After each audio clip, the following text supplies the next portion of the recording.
মরাবাঁচার লড়াইয়ে 180 রানের জবাবে ব্যাটিং করতে নেমে শুরু থেকেই উইকেট হারাতে থাকে দিল্লি ক্যাপিটালস। শুরুতেই ফিরে যান ফাফ ডু প্লেসিস। এরপর সুবিধা করতে পারেনি দলটির ইম্প্যাক্ট প্লেয়ার কেএল রাহুল। ভিপ্রাস ফিরলে মাত্র 27 রানের মধ্যে দিল্লি ক্যাপিটালস হারায় তাদের তৃতীয় উইকেট। এরপর 65 রানের মধ্যেই ট্রিস্টান ট্রাভসকে হারিয়ে 5 উইকেট হারিয়ে বসে দিল্লি ক্যাপিটালস।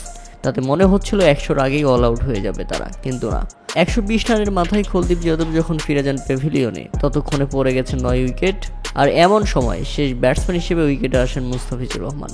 আর এসেই তিনি জাসপ্রীত বুমরার সামনে পড়ে যান এবং প্রথম বলেই জাসপ্রীত বুমরা মুস্তাফিজুর রহমানকে বোল্ড করে দেন। তাতে মাত্র 121 রানের মধ্যেই দিল্লি ক্যাপিটালস অল আউট হয়ে যায়। আর এতে মুম্বাই ইন্ডিয়ান্স 59 রানের বড় জয় পায়। আর এই জয়ের মাধ্যমে 4 দলের কোয়ালিফাই নিশ্চিত হয়ে গেছে আইপিএলে। টেবিল টপার হিসেবে গুজরাট টাইটান্স, দ্বিতীয় নম্বরে আছে আরসিবি, তৃতীয় দল হিসেবে পাঞ্জাব কিংস এবং চতুর্থ দল হিসেবে মুম্বাই ইন্ডিয়ান্স আজকে কোয়ালিফাই নিশ্চিত করে ফেলেছে। উল্লেখ্য, প্রথমে ব্যাটিং করতে নেমে নির্ধারিত 20 ওভারে 5 উইকেট হারিয়ে 180 রানের লক্ষ্য দাঁড় করায় মুম্বাই ইন্ডিয়ান্স। দলের হয়ে সর্বোচ্চ 43 বলে 73 রান করেন সূর্যকুমার যাদব। এদিন বল হাতে মুস্তাফিজুর রহমান দিল্লির হয়ে রোহিত শর্মার উইকেট শিকার করে নিয়েছিলেন। তবে শেষ পর্যন্ত দিল্লির শেষ রক্ষা হয়নি।